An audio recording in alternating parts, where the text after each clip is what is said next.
예, 안녕하십니까. 개인정보 보호와 정보 보안 교육을 맡게 된 강사 김동환입니다. 반갑습니다. 네, 먼저 제 소개를 드리겠습니다. 저는 공직에 근무하다가 매개퇴직을 하고 사회복지시설, 노인복지시설에서 시설장을 좀 했습니다.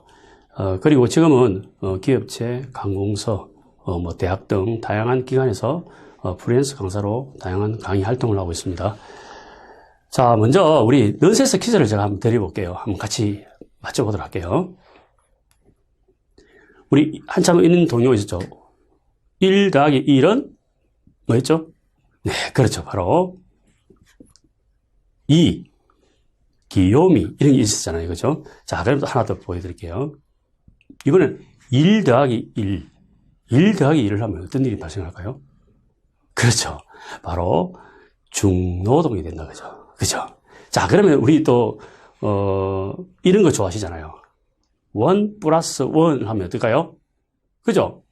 같은 1 플러스 1 하면 바로 대박이죠. 그죠? 하나를 사는데 하나를 더 주니까. 그죠? 같은 1 더하기 1도 보면 이렇게 다양하게 할 수 있다는 걸 제가 말씀드리고요. 자, 그 다음에 초성 퀴즈를 한번 간단히 해볼게요. 자, 먼저 쌍기역입니다. 쌍기역 뭘까요? 그렇죠. 뭐가 있죠? 예, 바로 꿈. 야, 꿈이라는 게 있다. 그죠? 자, 또 다른 거 한번 볼게요. 이번에는, 자, 시옷과 티것입니다. 뭘까요? 한번 이야기해 볼까요? 아, 예, 좋습니다. 바로 소통. 그죠? 요즘 우리 소통이 부재된다고 하잖아요. 세대 간의 어떤 격차 이런 걸로 해서, 자, 소통에 대한, 예. 그 다음에, 이건 뭘까요? 이거 뭘까요? 뭘까요? 오늘 제가 강의하고자 하는 그 주제하고도 연관이 있습니다. 눈치 빠르신 분은 아시겠다. 그죠? 바로 개인정보보호. 그죠? 예, 개인정보보호. 자, 그 다음에, 이거는 뭘까요? 아시는 분 계실까요? 아, 예, 좋습니다. 이건 바로, 뭘까요? 스트레스.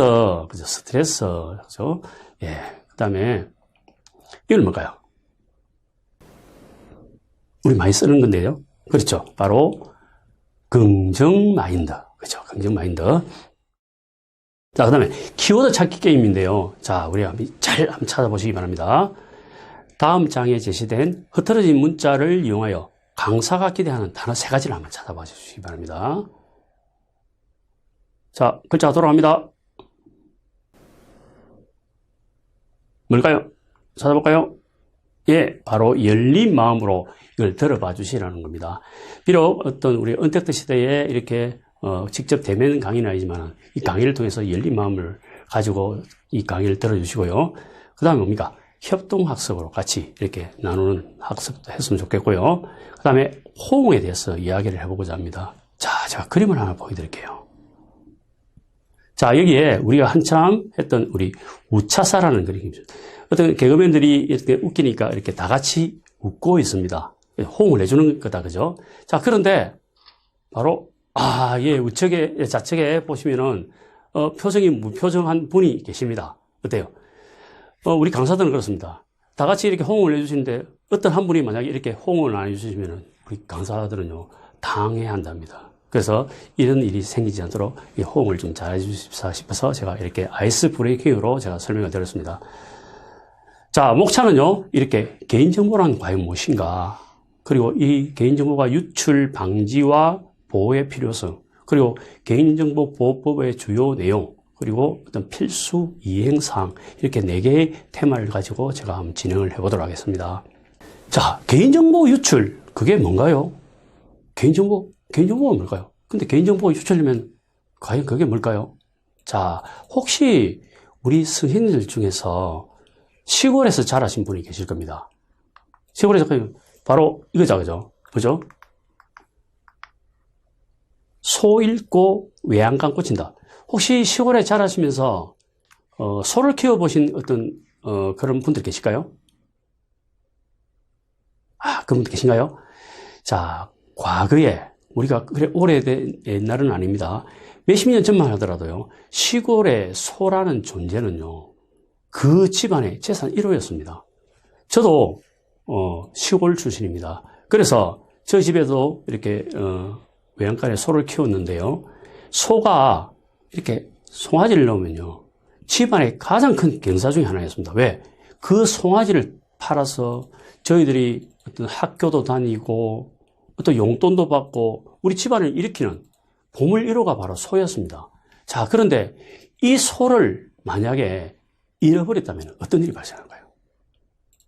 그렇죠. 집안이 난리가 났겠죠. 바로 그겁니다. 바로 우리가 개인정보가 유출되면요. 이 마치 외양간을 소를 잃는 그와 똑같다는 겁니다. 자, 그러면 어떻게 될까요? 그렇죠. 소를 잃기 전에 어떻게 될까요? 미리 이 외양간을 잘 고쳐서 절대로 소를 잃어버린 일이 없도록 해야 되는 것이 바로 개인정보 보호라는 겁니다. 자, 이렇게 해서 제가 교육을 한번 시작해 보도록 하겠습니다. 자, 개인정보보호법에서는 뭐라고 했냐면은 이렇게 정의를 내리고 있습니다. 개인정보의 수집, 유출, 오용, 남용으로부터 사생활의 비밀 등을 보호하고 국민의 권리와 이익을 증진하고 개인의 존엄과 가치를 구현하고 개인정보 처리에 관한 사항을 규정함을 목적으로 한다라고 이렇게 개인정보보호법에서 명시가 돼 있다는 겁니다. 자, 그러면요. 개인정보란 과연 무엇일까요? 자, 좀 전에 제가 말씀드린 것처럼 개인정보 유출은 마치 소를 잃어버린 것과 똑같다고 했습니다. 그럼 개인정보는 과연 어떤 것이 있을까요? 선생님들이 알고 계신 개인정보는 어떤 것이 있을까요? 한번 말씀해 보실까요? 개인정보는 어떤 것이 있을까요? 자, 같이 한번 볼까요? 자, 개인정보를 하면요.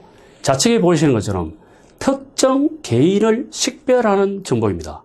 자, 주민등록번호라든지 영상정보, 문자, 음성 등 이렇게 개인을 특정할 수 있는 식별할 수 있는 정보가 바로 우리는 개인정보라고 이야기를 합니다. 그리고 우측에 보시는 것처럼 어떠한 정보를 통해서 만약에 성명, 누구누구라는 이름, 그리고 전화번호, 어떤 전화번호가 떠오르면 그 사람하고 어떤 연관이 되어 있죠. 그래서 쉽게 결합해서 개인을 알아볼 수 있는 정보. 그게 바로 개인정보라는 겁니다. 자, 밑에 사례를 보십시오. 성명이나 전화번호, 주소는요, 다른 정보와 쉽게 결합해서 개인을 식별할 수 있는 정보로서 정보 주체의 동의를 받고 수집해야 할 개인정보라고 이렇게 되어 있다. 그죠? 자, 그러면은 개인정보는 뭔가 다시 한번 들어가 볼게요. 무엇일까요? 자, 먼저 개인정보는요, 죽은 사람의 정보가 아니고요. 바로 살아있는 사람, 개인에 관한 정보입니다. 즉, 성명, 주민등록번호 또는 다른 정보와 용이하게 결합해서 식별할 수 있는 것을 포함하는 것을 바로 우리는 개인정보라고 합니다. 즉, 위치 정보를 통해서 이런 이동성이 있는 물건, 개인이 특정한 시간에 존재하거나 존재하였던 이런 장소. 그래서 개인정보는요, 전자상거래나 고객관리나 금융거래 등 사회 구성 유지 발전을 위해서 필수 요소예요. 그러나 만약에 악의적인 목적으로 유출되는 경우에는요, 개인의 안전과 재산에 큰 피해를 줄 수 있는 것이 바로 그겁니다. 대표적인 게 뭐죠? 좀 이따 제가 말씀드리겠지만 바로 스팸 문자라든지 보이스피싱, 금융 사기 등을 위해서 모든 개인 정보 유출에 관련될 수 있다는 것입니다. 자, 그래서 보시면 이런 겁니다. 다양한 정보가 들어있는 겁니다. 그 다음에 보십시오. 이렇게 다양하게 이렇게 정보. 그래서 우리가 정보에는 크게 두 가지 정도를 중요한 것을 이야기하고 있는데요. 먼저 주민등록번호라든지 여권번호 또는 운전면허번호, 외국인 등록번호, 이러한 번호는 여러 사람이 공유를 할까요? 안 그러면 한 사람이 다 갖고 있을까요? 그렇죠. 각각의 개인이 갖고 있는 번호죠. 그게 뭐냐면 바로 개인의 고유하게 식별하기 위한 번호, 이것을 우리는 뭐라고 하냐면 바로 고유 식별 번호라는 겁니다. 개인정보 중에서 굉장히 중요한 거다, 그죠?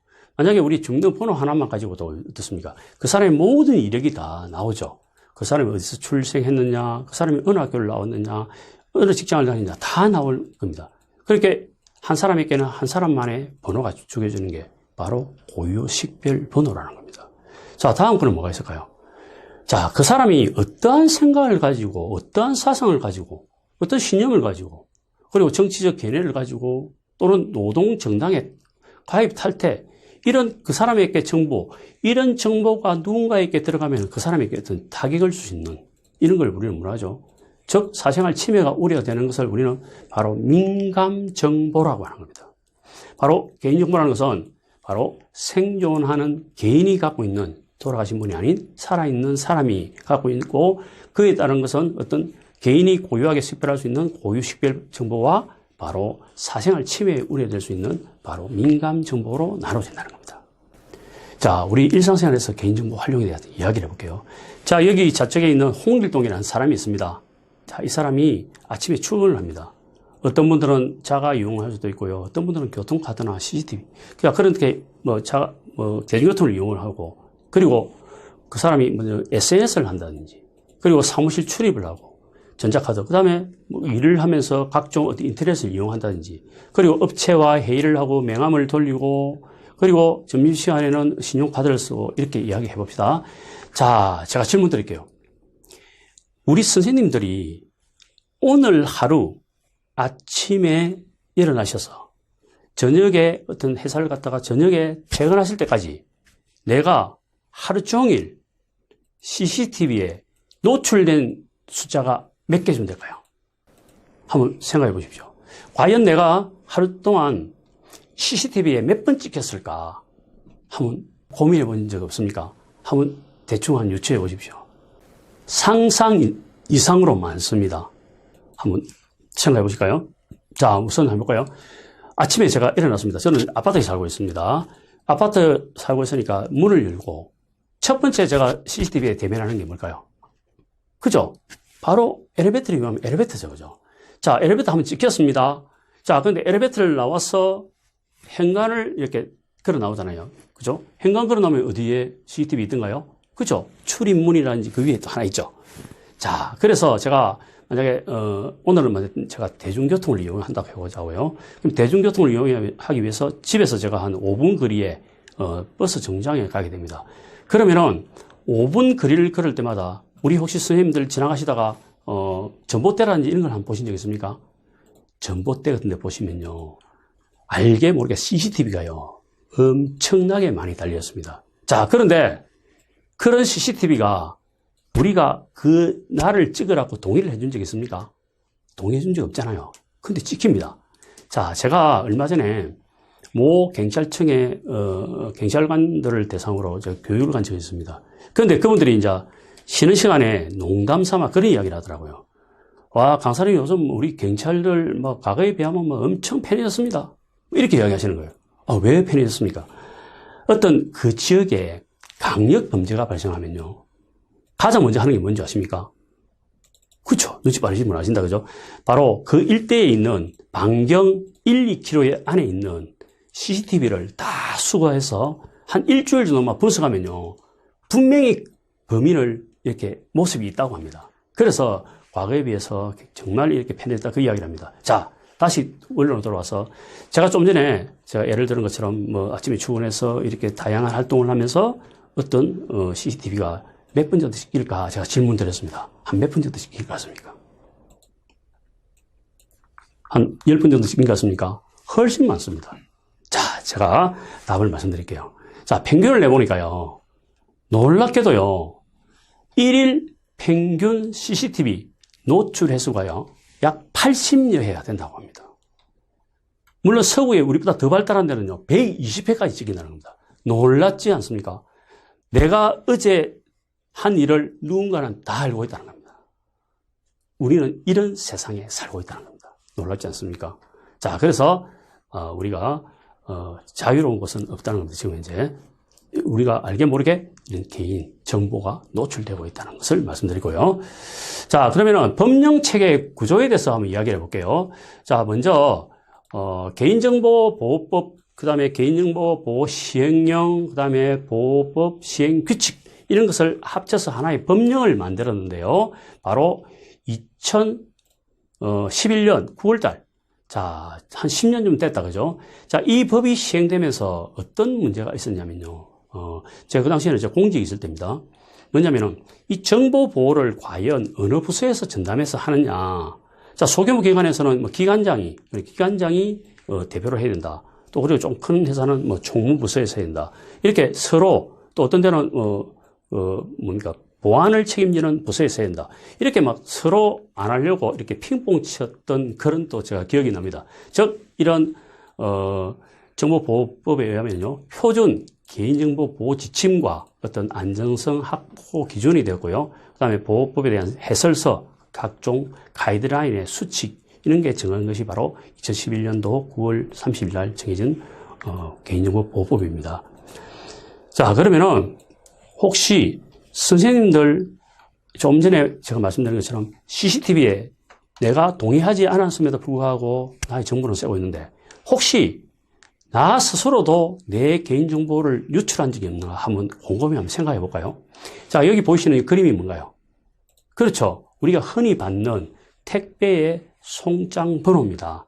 그런데 혹시 선생님들 혹시 아파트나 이런 데 사시면서 분리수거 한번 해본 적 있습니까?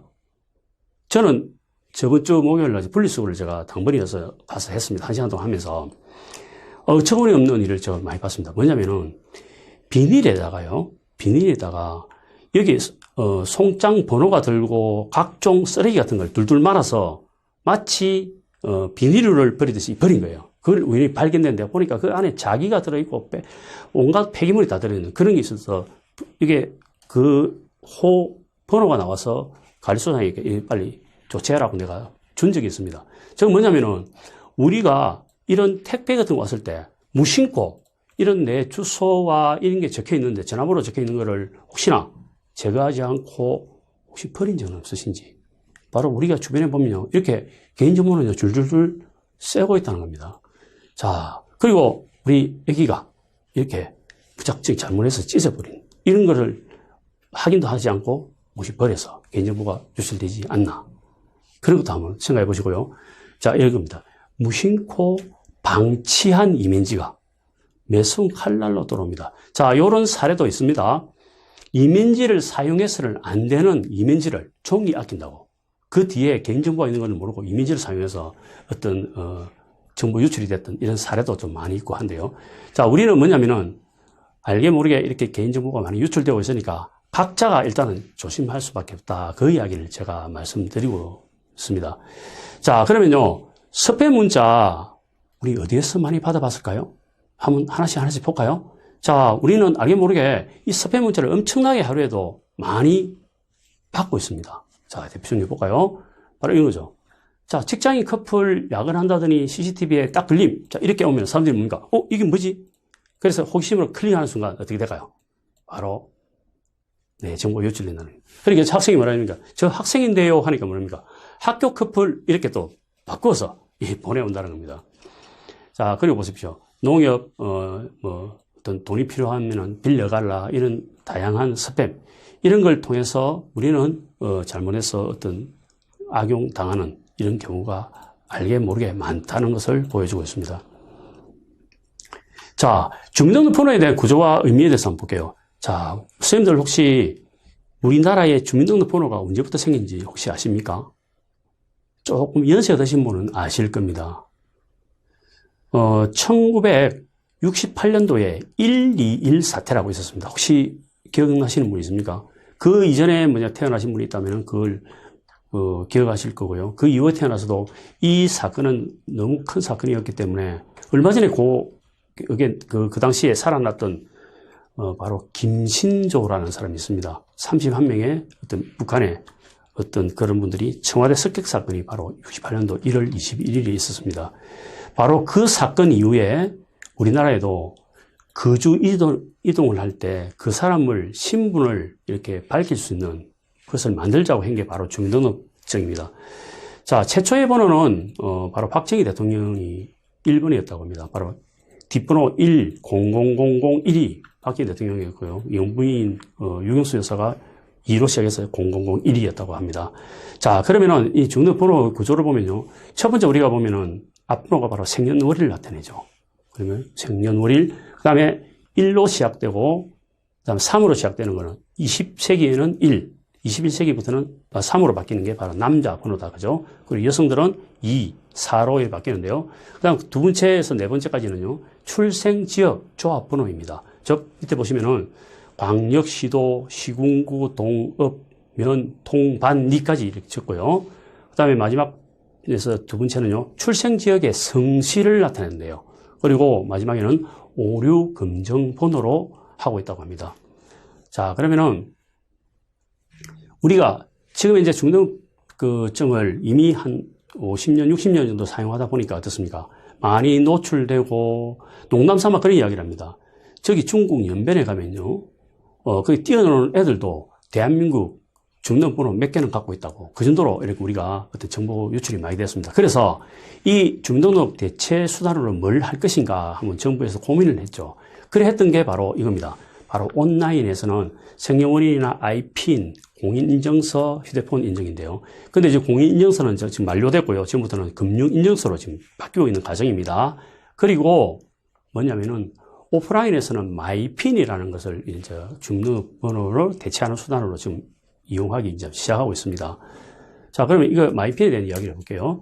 자, 마이핀은요, 보시면 주민등록번호와 아이핀, 마이핀 요 세 가지를 구분해 놨다, 그죠? 자, 마이핀 번호 구성안을 보면은요, 발행 연도, 그 다음 발행 기간, 그 다음에 난수, 검정번호, 이렇게 표시가 되어 있습니다.